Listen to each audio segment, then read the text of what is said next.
नमस्ते किसान भाइयों, टेक्निकल एग्रीकल्चर में आपका स्वागत है। आज हम कृषि जगत के एक ऐसे अदृश्य शत्रु के बारे में बात करने जा रहे हैं जिसकी जड़ें हमारी मिट्टी में इतनी गहरी हैं कि वह पूरी फसल की मेहनत को मिट्टी में मिलाने का दम रखता है। हम बात कर रहे हैं मोथा घास, साइप्रस रोटंडस की। खेती की दुनिया में इसे केवल एक खरपतवार नहीं बल्कि खेत का कैंसर माना जाता है। इसे दुनिया भर के कृषि वैज्ञानिक वर्ल्ड्स वर्स्ट वीड के नाम से पुकारते हैं और इसके पीछे एक बहुत बड़ी वजह है। यह न केवल जिद्दी है बल्कि इतना चालाक है कि विपरीत परिस्थितियों में भी खुद को सुरक्षित रखने की अद्भुत क्षमता रखता है। आज के इस विशेष और विस्तृत वीडियो में हम मोथा घास के विज्ञान को गहराई से समझेंगे।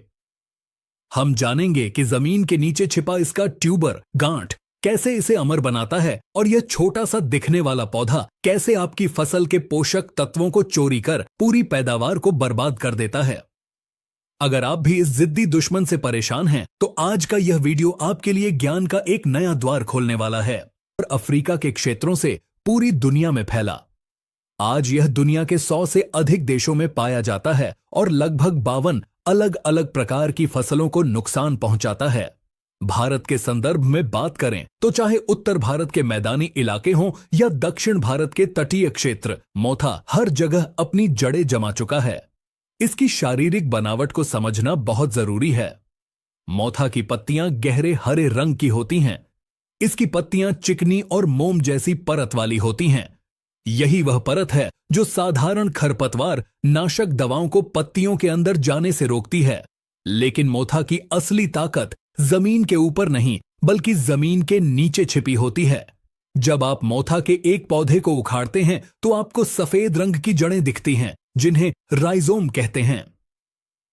इन जड़ों के बीच बीच में काली, सख्त और अंडाकार गांठें होती हैं जिन्हें ट्यूबर कहा जाता है। इन गांठों का विज्ञान बड़ा ही अद्भुत है। एक मोथा के पौधे के नीचे गांठों की एक पूरी श्रृंखला या जंजीर होती है। ये गांठें जमीन के अंदर केवल कुछ इंच नहीं बल्कि 2 से 3 फीट की गहराई तक पाई जा सकती हैं। हर गांठ के अंदर भारी मात्रा में भोजन संचित रहता है। यही कारण है कि यदि आप ऊपर से घास काट दें या कोई दवा छिड़कें जो केवल ऊपरी पत्तियों को जला दे तो नीचे बैठी गांठें तुरंत नया अंकुर निकाल देती हैं। एक शोध के अनुसार एक ही मोथा की गांठ से 1 साल के भीतर मिट्टी के अंदर हजारों नए ट्यूबर बन सकते हैं। यह एक अदृश्य जाल की तरह पूरे खेत को नीचे ही नीचे जकड़ लेता है। अब बात करते हैं कि मोथा हमारे खेतों में आता कैसे है और क्यों फैलता है। इसके फैलने के मुख्य रूप से 4 कारण हैं। पहला कारण है सिंचाई का पानी। नहरों और नालों के जरिए मोथा की गांठें बहकर एक खेत से दूसरे खेत में पहुंच जाती हैं। दूसरा कारण है आधुनिक मशीनरी।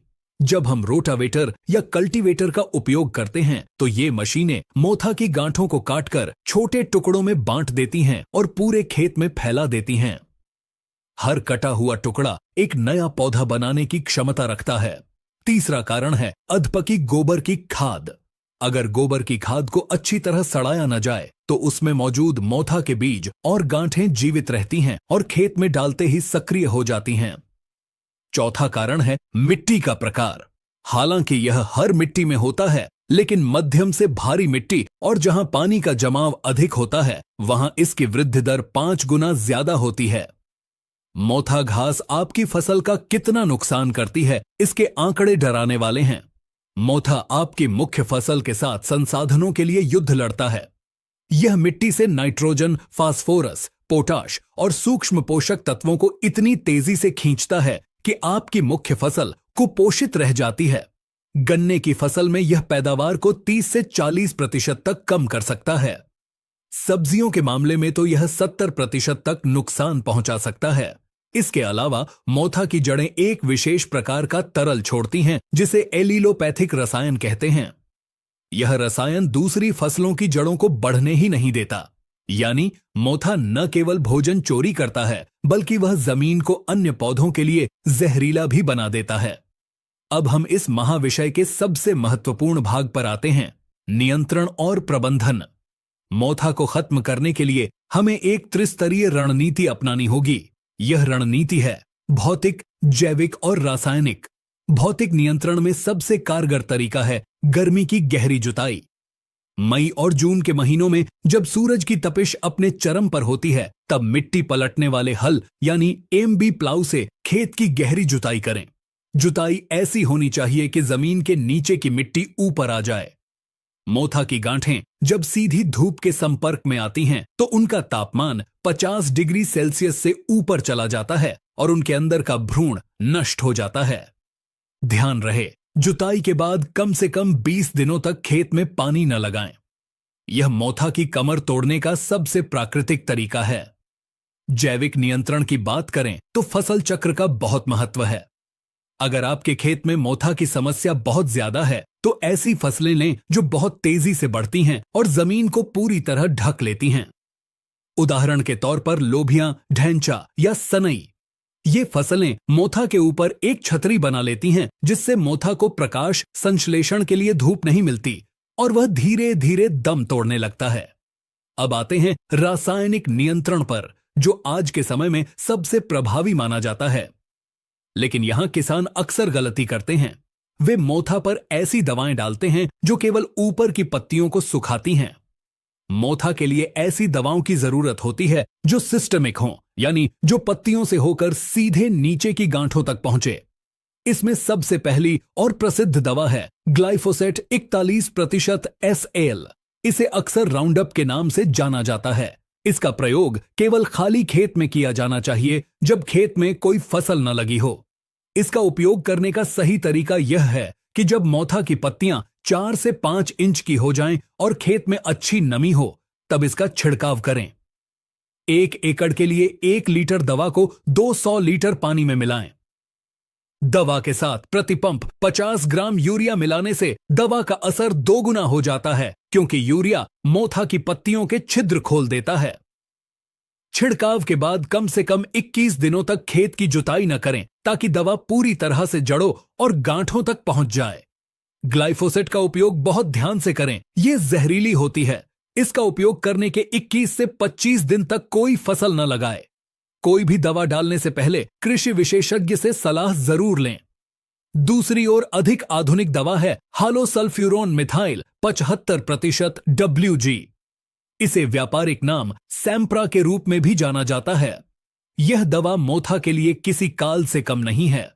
इसकी सबसे बड़ी खूबी यह है कि यह केवल मोथा को ही चुन चुन कर मारती है। इसे गन्ने, मक्का और कुछ सब्जियों में खड़ी फसल के दौरान इस्तेमाल किया जा सकता है। यह दवा मोथा के एंजाइम सिस्टम को ब्लॉक कर देती है, जिससे गांठें अंदर ही अंदर सड़ने लगती हैं।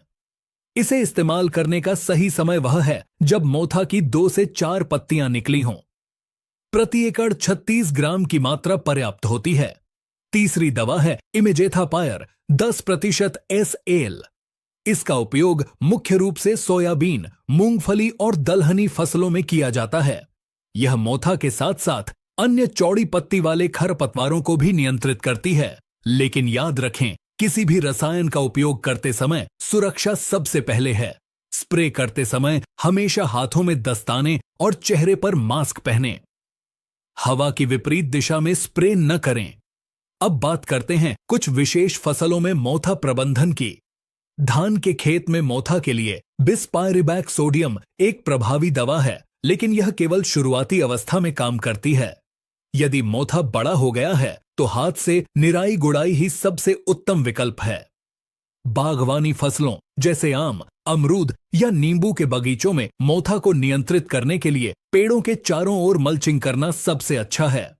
अगर आप जैविक मल्चिंग जैसे सूखे पत्तों या पुआल का उपयोग करते हैं, तो यह मिट्टी को उपजाऊ भी बनाएगा और मोथा को भी रोकेगा। मोथा नियंत्रण में सावधानियां भी उतनी ही जरूरी हैं जितनी दवाएं। पहली सावधानी यह है कि कभी भी कटे हुए मोथा को खेत की मेढ़ पर न फेंकें।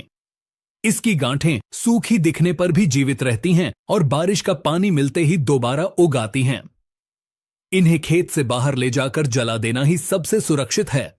दूसरी सावधानी यह है कि सिंचाई के लिए ड्रिप इरिगेशन यानी टपक सिंचाई का प्रयोग करें। ड्रिप इरिगेशन से पानी केवल मुख्य पौधे की जड़ को मिलता है, जिससे बीज की खाली जगह सूखी रहती है और वहां मोथा नहीं पनप पाता। एक महत्वपूर्ण शोध यह भी बताता है कि मिट्टी का पीएच मान अगर संतुलित रहे तो मोथा का प्रभाव कम होता है। अधिक अम्लीय या अधिक क्षारीय मिट्टी में मोथा तेजी से फैलता है। इसलिए हर 2 साल में अपने खेत की मिट्टी की जांच जरूर करवाएं और आवश्यकतानुसार चूना या जिप्सम का प्रयोग करें। किसान भाइयों, मोथा से लड़ना एक मैराथन दौड़ की तरह है। यह 100 मीटर की रेस नहीं है। आपको लगातार प्रयास करने होंगे। यदि आप इस साल 80% मोथा खत्म कर देते हैं तो बचे हुए 20% अगले साल फिर से हमला करेंगे। इसीलिए नियंत्रण की प्रक्रिया को लगातार 3 वर्षों तक दोहराएं। जब खेत में गांठों का बैंक खत्म हो जाएगा तभी आपका खेत पूर्ण रूप से मोथा मुक्त होगा। इस विस्तृत चर्चा का सार यही है कि जानकारी ही बचाव है। गहरी जुताई, सही समय पर सही दवा का चुनाव और खेत की स्वच्छता ही वे हथियार हैं जिनसे आप मोथा रूपी इस दानव को हरा सकते हैं। याद रखें, एक जागरूक किसान ही एक समृद्ध किसान होता है। अपनी मेहनत की कमाई को इन खरपतवारों की भेंट न चढ़ने दें। उम्मीद है कि मोथा घास पर यह संपूर्ण जानकारी आपके खेती के सफर में 1 मील का पत्थर साबित होगी। अपनी फसल का ध्यान रखें, मिट्टी के स्वास्थ्य का ध्यान रखें और आधुनिक तकनीकों को अपनाते रहें। इसी के साथ आज की इस चर्चा को हम यही विराम देते हैं। जय हिंद, जय जवान, जय किसान।